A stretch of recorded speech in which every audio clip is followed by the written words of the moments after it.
Bonsoir, voici les titres de cette édition. Le chef de l'État, professeur Alpha Condé, en compagnie d'une forte délégation, séjourne actuellement à Londres pour ce vendredi. C'est le ministre d'État à l'économie qui a rencontré des investisseurs pour négocier des partenariats et des possibilités d'investissement dans notre pays. Et puis les acteurs intervenant dans la gestion des 130 milliards octroyés par le chef de l'État aux jeunes et femmes du Guinée étaient autour du Premier ministre. Ils ont parlé de redynamisation de la gestion pour satisfaire davantage les bénéficiaires. Bientôt la relance de la Sotelgui, le Conseil national de la transition CNT a ratifié un accord de près de 50 millions de dollars signé entre le gouvernement guinéen et une banque chinoise. C'est tout pour les titres, dans quelques instants les détails. Bonsoir à tous et bienvenue dans ce journal. Le chef de l'État, en compagnie d'une forte délégation du gouvernement, poursuit son séjour de travail à Londres. Sur place, le ministre d'État à l'économie et aux finances a rencontré les investisseurs étrangers. Objectif, attirer l'attention de ces investisseurs sur la Guinée. Les précisions avec notre envoyé spécial à Londres, Sanassi Keita. Dans son exposé, le ministre d'État chargé de l'économie et des finances a présenté à ses investisseurs britanniques les nombreuses opportunités d'investissement qu'offre aujourd'hui la Guinée. Nous sommes là pour essayer de présenter les différentes opportunités d'investissement qui s'offrent en Guinée et comment le gouvernement est en train d'améliorer l'environnement pour pouvoir attirer les investisseurs dans notre pays et faire en sorte que le grand potentiel que nous avons puisse être transformé en véritable projet structurant pour changer complètement les conditions de vie de nos populations. Le ministre Kerfala Yansane a aussi expliqué clairement à ses investisseurs la situation économique du pays, depuis l'avènement de la Troisième République jusqu'à maintenant. J'ai essayé de montrer comment, à partir du passé, où le nouveau gouvernement de professeur Alpha Condé est arrivé, où il y avait une inflation galopante, une pauvreté très répandue, avec un déficit fiscal énorme, des infrastructures naturellement qui sont complètement délabrées. Comment le gouvernement est en train de mettre en place des mécanismes pour pouvoir remonter la pente, faire en sorte que l'environnement soit amélioré et donner confiance aux investisseurs. Tous ces hommes d'affaires se sont réjouis de l'intervention du ministre d'État chargé de l'économie et des finances. Une intervention qu'ils ont tous jugée opportune pour sceller davantage un partenariat mutuellement avantageux entre eux et les autorités guinéennes. Retour en Guinée pour dire que le Premier ministre, chef de gouvernement, a réuni hier à la primature tous les intervenants dans la gestion des 130 milliards alloués par le chef de l'État aux femmes et aux jeunes.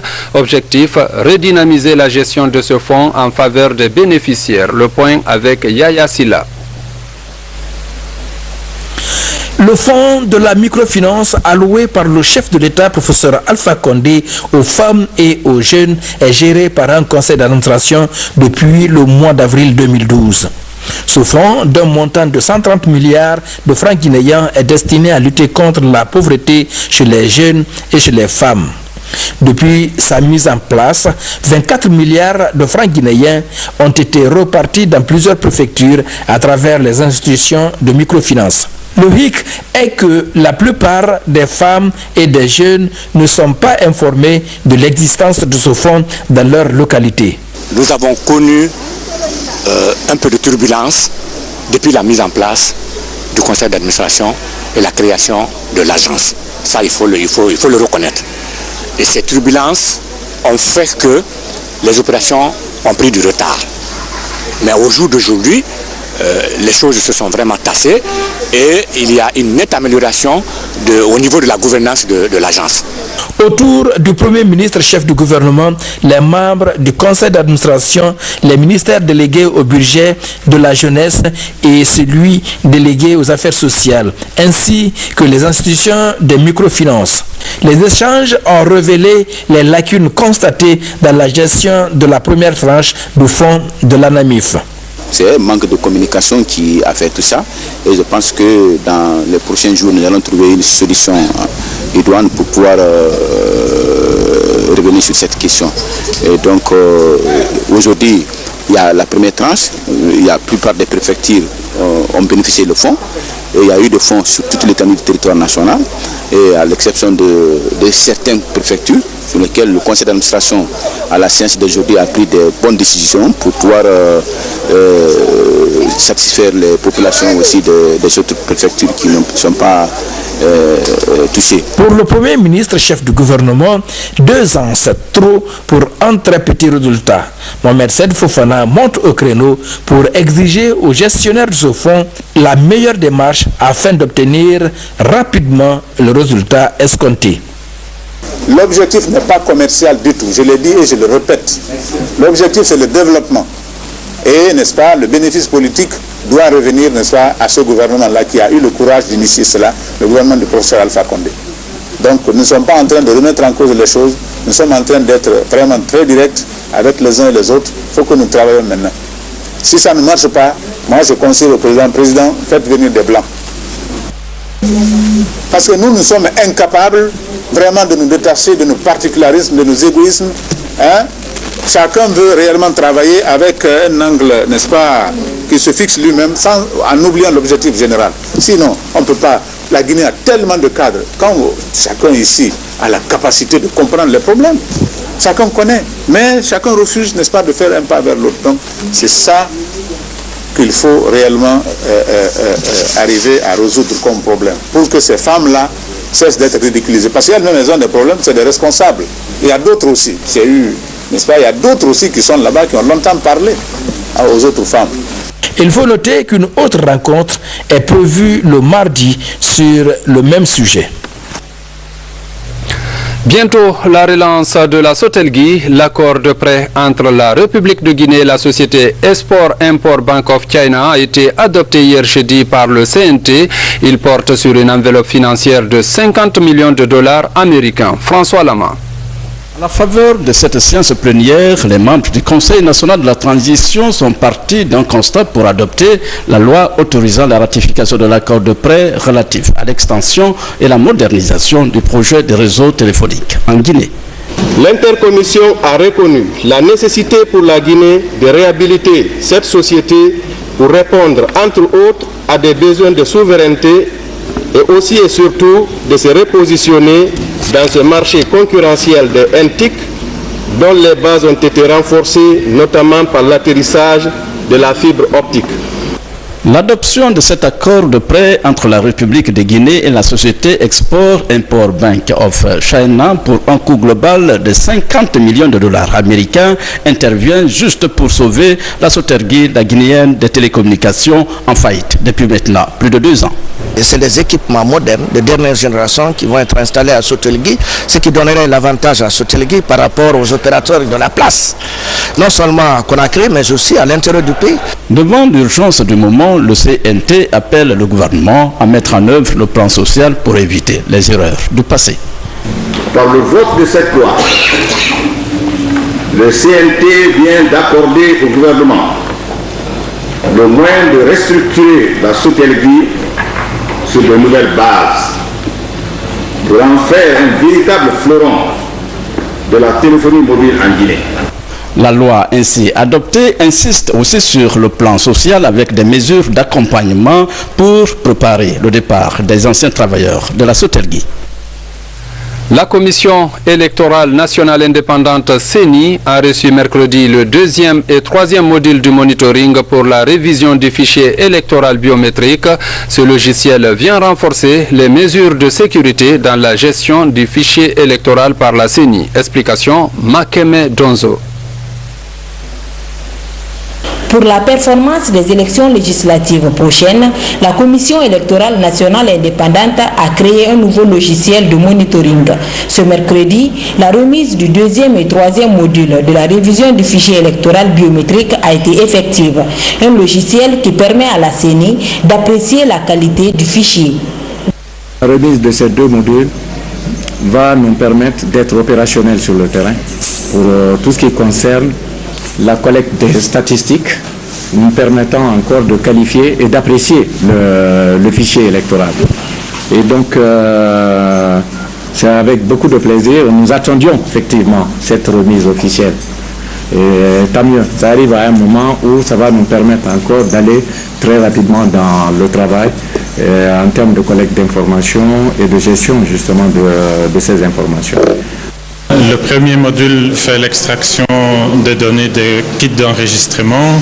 Le deuxième module fait la même chose avec le serveur central.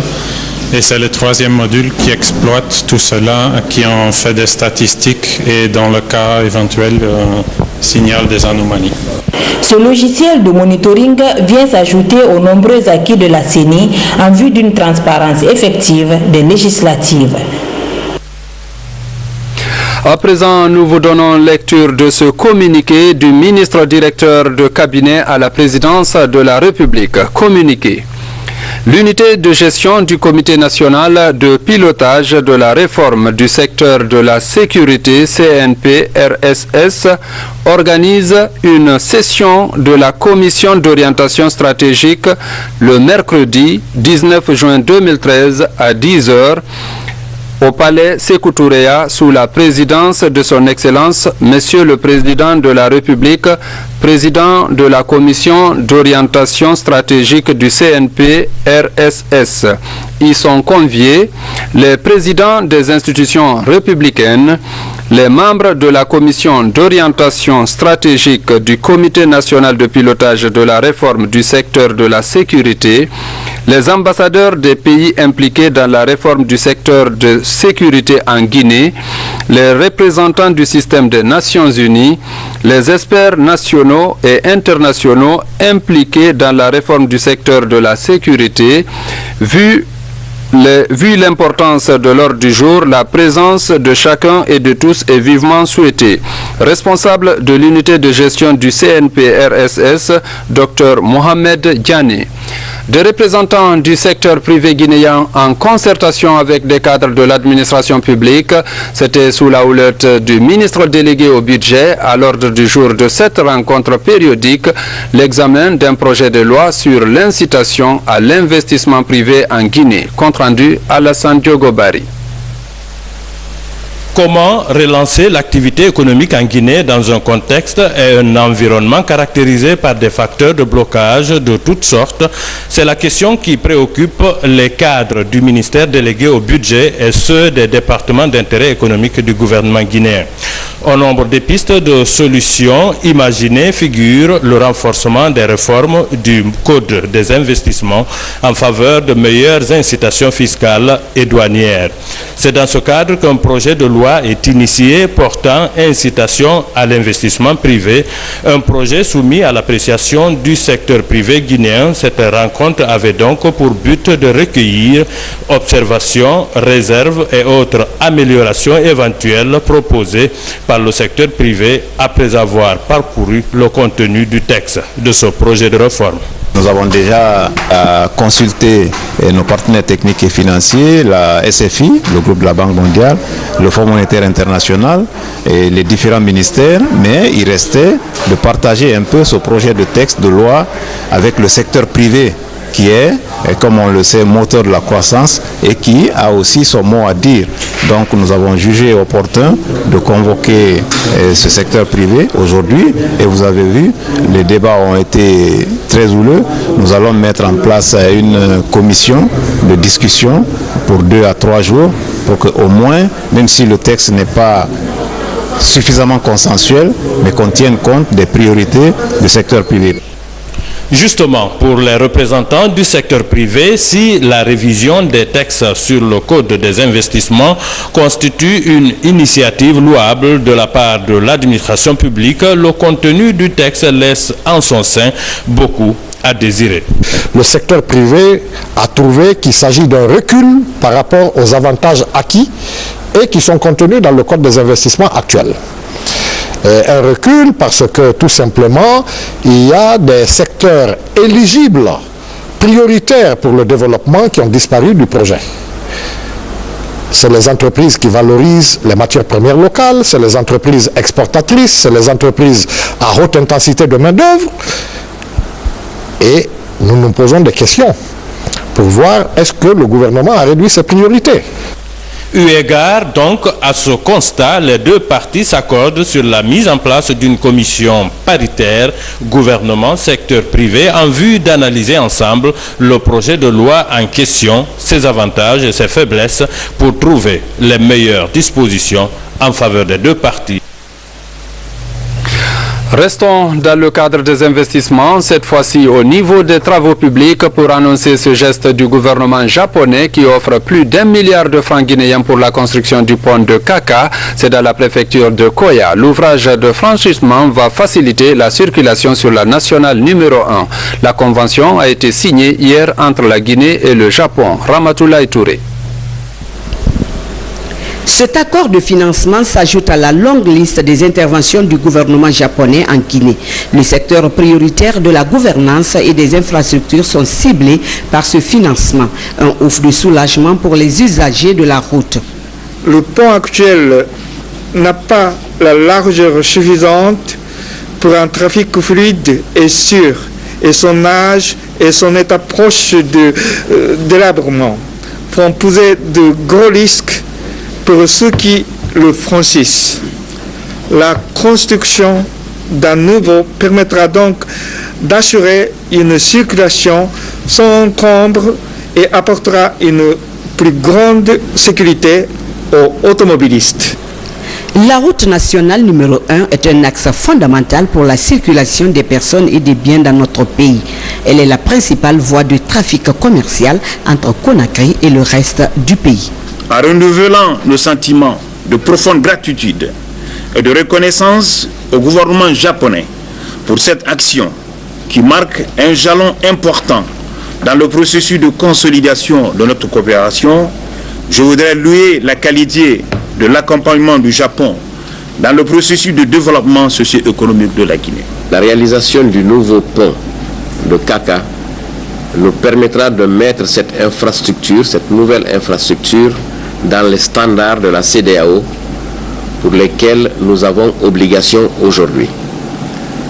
En plus, cette route, comme vous le savez, relie Conakry à l'intérieur du pays, certes, mais cette route permet d'aller dans un sens vers la République du Mali, vers la République de Côte d'Ivoire, et de l'autre côté, elle permet d'aller vers la République du Sénégal, la Guinée-Bissau également.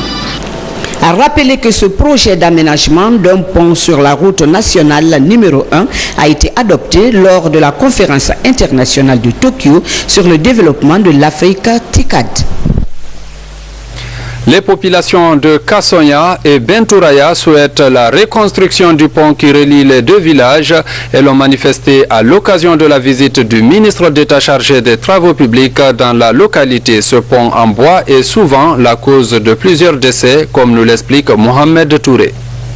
Un vieux pont en bois construit en 1960. Son importance est capitale pour les populations de Kassonya, Bentouraya ou encore Wankifon. Il permet de relier les villages agricoles de la sous-préfecture de Manéa et Wankifon. Sa reconstruction permettra aux populations d'éviter le pire. La situation de notre pont, qui a été construit depuis 1960, a été détruit 6 ans plus tard. Et de cette époque jusqu'à nos jours d'aujourd'hui, il y a eu beaucoup de victimes. Ba Ousmane était surpris de voir un tel ouvrage à 37 km seulement de Conakry. Il a dans la foulée annoncé que sa reconstruction est inscrite dans les programmes de 2014. Je voudrais vous faire la promesse de rendre fidèlement compte au gouvernement, au Premier ministre, au président de la République, leur rendre compte tous de ce que vous m'avez confié comme message. Et ce message, en ce qui me concerne, en ce qui concerne le ministère des Travaux publics, nous ne ménagerons aucun effort pour que la construction de ce pont, pour que le reprofilage de la route tel que vous l'avez défini soit inscrit dans le cadre de notre programme dès 2014. Cette visite du ministre d'État chargé des Travaux publics et des Transports rassure les populations, en témoigne leur forte mobilisation. Elles ont en tout cas l'espoir de voir enfin ce pont reconstruit en béton, un vieux rêve. Les populations du Sankaran réitèrent leur soutien au chef de l'État. C'était à l'occasion de l'inauguration d'un pont sur le fleuve Mofou, une localité située entre Farana et Kourossa. Ce pont en bois mesure 53 mètres. Voici le compte-rendu de notre envoyé spécial à Farana, Bakari Bamba-Kondé. Long de 53 mètres avec une largeur de 4 mètres, ce pont est financé et réalisé par les habitants de 20 villages riverains. Les travaux ont duré 6 mois. J'ai construit ce pont en 6 mois avec l'aide de tous les habitants. Je ne suis pas à ma première fois. Ce pont permettra aux habitants d'exercer leurs activités librement.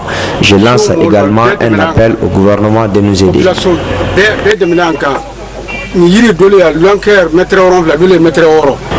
En présence des autorités préfectorales et régionales de Farana et Kouroussa, les Sankaranka ont fait un SOS au gouvernement de la 3e République pour la reconstruction du pont en béton, mais aussi et surtout de l'axe Farana-Kanserea qui est un véritable calvaire, tout en réitérant leur soutien inconditionnel aux actions du professeur Alpha Condé. Le Centre Femmes, Citoyenneté et Paix sillonne actuellement l'intérieur du pays. Objectif, procéder à la sensibilisation des femmes en vue de leur implication dans le renforcement du tissu social en Guinée. Reportage, Tcherne Ousmane Diallo. La ville de Guékédou, première étape de la tournée du FECPA, le Centre Femmes, Citoyenneté et Paix. Les responsables de cette organisation entendent mobiliser les Guinéennes autour de l'idéal de paix. Elles ont baptisé leur projet « Sous le baobab avec les femmes ». Ce projet sous le baobab avec les femmes, c'est simplement pour reconnaître que, en plus de ces hommes que nous avons autour de nous, la femme guinéenne aussi peut apporter ses compétences ou peut mettre à profit ses compétences pour qu'il y ait la paix en Guinée. Avec l'appui de l'ambassade des États-Unis d'Amérique en Guinée, le FECPA va former des femmes à Guékédou, Sigiri, Mamou, Kindia et Conakry pour leur participation au dialogue national. Une démarche qui vient soutenir les efforts des responsables locaux. La femme, c'est l'âme de la société. D'abord parce que c'est elle qui donne la vie, c'est elle qui l'entretient et c'est elle qui l'embellit et l'adoucit.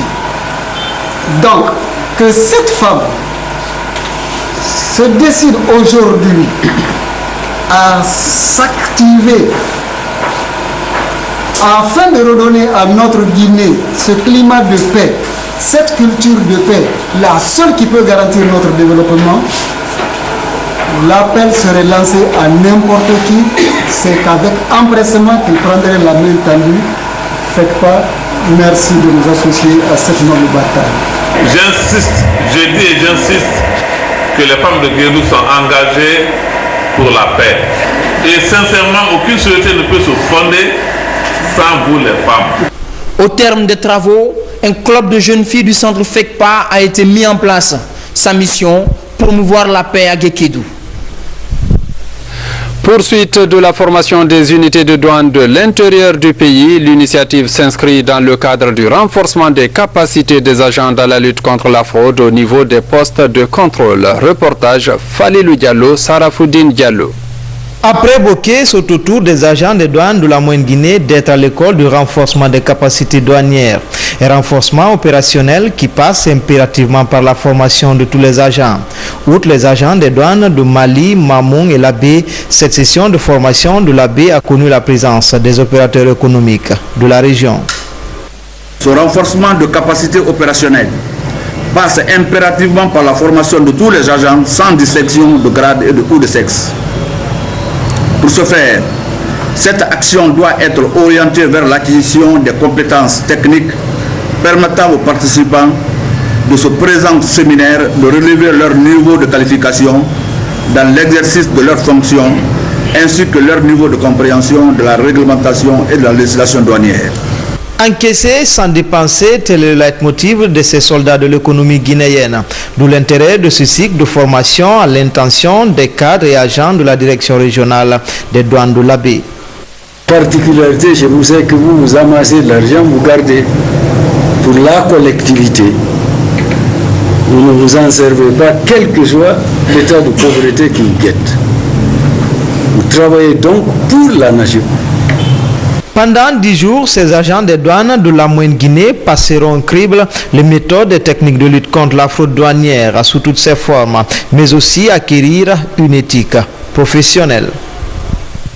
Parlons du sport à présent. Dans le cadre des éliminatoires du Mondial Brésil 2014, l'encadrement du Sili national de Guinée a tenu un point de presse avant match. L'entraîneur du Sili garde le moral malgré le départ de certains joueurs clés pour cause de blessures. Compte rendu, Kadiatou Traoré.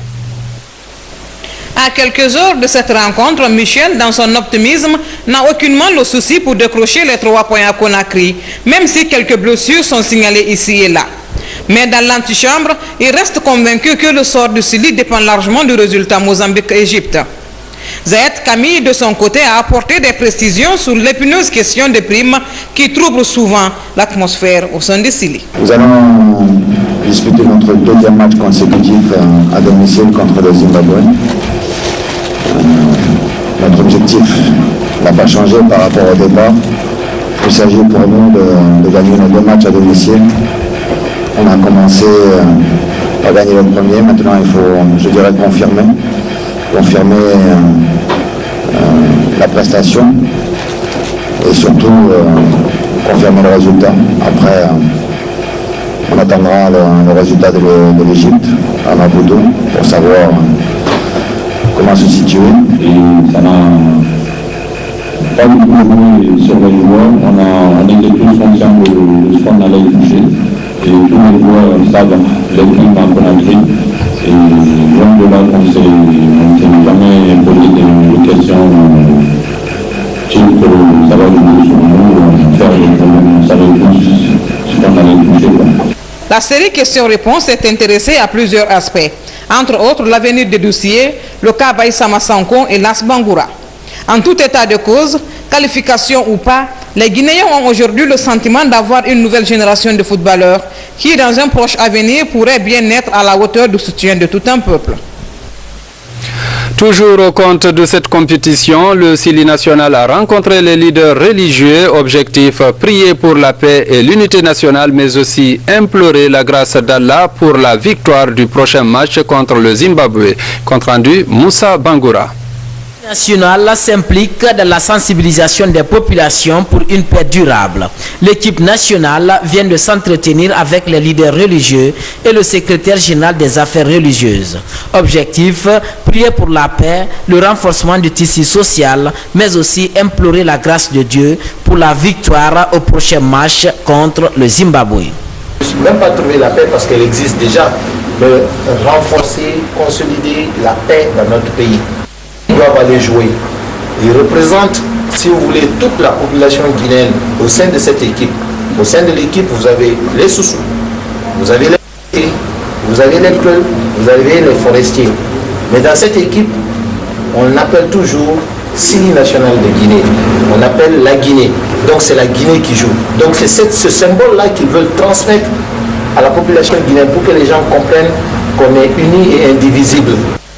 C'est quelque chose d'important pour nous, c'est quelque chose qui nous tient à cœur que de rassembler tous les Guinéens. On sait que le football est populaire, on sait que le football peut aider les gens, alors demain on fera tout pour gagner. C'est ce que nous on peut faire. Et j'espère que le don qui a été fait, il accompagnera les prières dans le bon sens pour qu'on arrive à notre objectif. Dans la même lancée, ces joueurs se sont rendus successivement dans les églises et paroisses de la capitale. Une démarche appréciée par les responsables religieux. De la même manière, on vous supporte quand on vous regarde devant le petit. Nous allons vous supporter dans la prière. Parce que si vous gagnez, l'unité nationale en Guinée va se renforcer, va se consolider. Et vous, nous sommes tous ensemble ici, les imams, les prêtres, les pasteurs, nous sommes tous pour qu'il y ait la paix dans notre pays. De la même soyez ensemble. C'est le terrain. Comprenez-vous. Respectez les principes. Et puis, il va vous accompagner pour marquer beaucoup de buts. Cela, nous luttons aussi pour que la paix soit instaurée en Guinée. Donc, Pour vous dire aussi que c'est des jeunes prisonniers qui sont venus, ils ont envoyé quelque chose pour la bénédiction. De la part des frères chrétiens, des frères musulmans. Il faut être fidèle dans toutes choses. Donc la bénédiction aussi, elle n'est pas assez gratuite. À travers ce geste symbolique de l'international guinéen Ibrahima Traoré, le Coran a été lu plusieurs fois, histoire d'unir les Guinéens afin de bâtir une nation prospère. Mesdames, Messieurs, nous nous excusons de la mauvaise qualité de ces images. C'est tout pour ce journal. Merci de l'avoir suivi et bonne suite de programmes sur la télévision nationale.